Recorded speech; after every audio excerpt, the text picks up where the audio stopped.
jarang orang seperti Bu Kiswanti yang dia orang yang katakanlah bukan orang yang berpunya, tetapi sambil jualan jamu beliau menjajakan bukunya gratis bagi siapapun yang mau membaca. Bu Kiswanti membangun budaya baca dari lingkungan terdekatnya.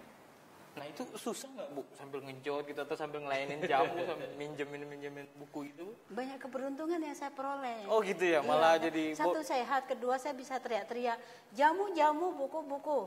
Jamu sehat minum jamu, yang mau pinter baca buku, jangan merasa rugi membeli jamu saya, karena uang pembelian jamu Anda untuk buku dan buku itu kembali untuk Anda. Wah, jadi membiayai sendiri. Untuk mereka membiayai sendiri. Itu Bu Kiswanti beli bukunya sendiri? Saya beli bukunya sendiri. Dan itu gratis bagi siapa yang mau baca? Gratis, bahkan sampai sekarang tuh saya pinjamkan gratis. Tapi dengan catatan kalau lebih dari 4 hari dikenakan denda. Oh gitu. Yeah. Uang dari denda itu nanti kan kita setiap datang, kamu mau baca buku apa? Kan mereka cari browsing di internet, oh buku ini, buku ini. Semakin banyak yang bayar denda, kita secepat mungkin bisa membeli buku. Disuruh telat aja Bu. Betul. Jadi kita adakan mereka untuk partisipasi, kita kolektif. Karena kok semuanya gratis itu tidak mendidik masyarakat. Karena sebenarnya tidak ada masyarakat yang nggak mampu. Semuanya mampu, tinggal kriteria mampunya dilihat mampu yang mana.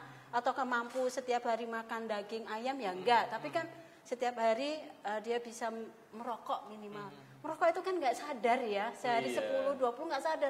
Tapi kok menyisihkan uang 1.000, 2.000 untuk itu kok nggak bisa. Nah, kita harus mulai memasukkan ke situ yang saya lakukan. Itu mulainya gimana Bu? Waktu itu kan mungkin anak-anak, buku paling kebet-kebet udah ditaruh lagi gitu kan ya? Kalau saya itu mengawalinya tidak langsung buku teks. Saya melalui dari koran ataupun tabloid, saya gunting.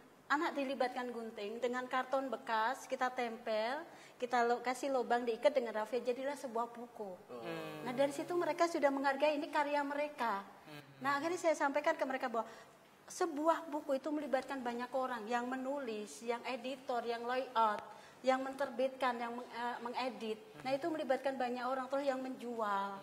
Itu juga melibatkan banyak orang, kok kita tidak menghargai. Nah akhirnya dari situlah anak-anak mulai menghargai. Terus majalah-majalah bekas dulu itu awal mula, jadi tidak langsung buku teks baru. Kalau kita buku teks baru anak buka, akhirnya mereka tidak menghargai itu buku. Nah ini Mas Hikmat, Bu Kiswanti, baru-baru ini saya lihat di Facebook itu ada gerakan koin buku untuk perpustakaan di pesantren-pesantren. Ini menarik dan masyarakat sudah lebih aware bahwa ya koin itu penting gitu, walaupun Rp1 tapi bermakna banyak ya. Misalkan kemarin kasus Prita kan dari satu koin yang dikumpulkan oleh banyak orang itu bisa menghasilkan sesuatu gitu. Komentar Bu Kiswanti. Ya sebenarnya warga itu mau melakukan sesuatu untuk sesama. Hanya kadangkala mereka ada sisi ketakutan. Seperti hanya saya, karena waktu saya baru memulai itu cari sensasi, itu nyari popularitas, dan gendengnya lagi, itu orang gila. Saya akuin saya orang gila. Gitu. Kenapa bisa disebut gila? Ya, karena suami kerja di bangunan, saya pun juga hanya lulusan SD. Tapi saya tahu keunikan saya yang dikaruniai oleh Allah. Saya suka membaca, berarti kan Allah sudah memberikan karunia yang anugerah yang luar biasa buat saya. Itu bisa merubah saya dan merubah keluarga saya dari membaca. Saya berharap saya bisa merubah sekitar saya, karena siapapun tidak akan ada perubahan tanpa orang itu berusaha merubah dirinya sendiri kan. Itu yang saya lakukan. Nah dari situ warga itu kadang-kala aku nggak berani kayak Bukis. Saya takut ini. Hilangkan semua takut. Karena yang kita lakukan tuh niatnya ibadah.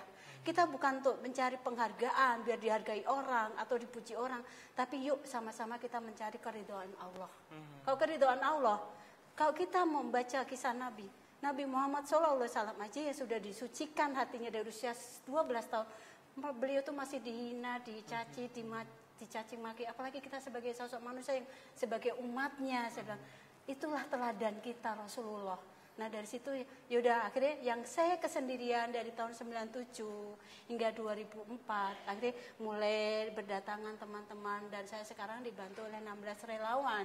Saya sebut relawan karena beliau itu benar-benar rela gitu. Rela gitu melakukan membantu di anak kami. muda atau orang-orang tua? Kebanyakan ibu-ibu rumah tangga karena kok tempat kami itu kan di Parung itu kan tanggung ya, daerah tanggung. Jadi kalau anak-anak mulai SMP itu mereka sekolahnya jauh, jadi pulang sudah sore. Justru mereka-mereka inilah yang kami layanin. Kalian butuh buku apa? Kali kita adakan pertemuan-pertemuan. Jadi kalau memang ada beberapa anak yang mau jadi relawan ya monggo, tapi tidak ada tuntutan. Kok biasanya yang mau menjadi relawan saya tanya, kamu mau apa? Kenapa datang ke sini? Terus yang kamu ajarkan apa gitu. Oke, Nah, semakin menarik nih Bu Kiswanti dan pengalamannya luar biasa. Para pemirsa masih banyak kisah-kisah dari pahlawan tanpa jasa seperti Bu Kiswanti ini. Saksikan setelah yang satu.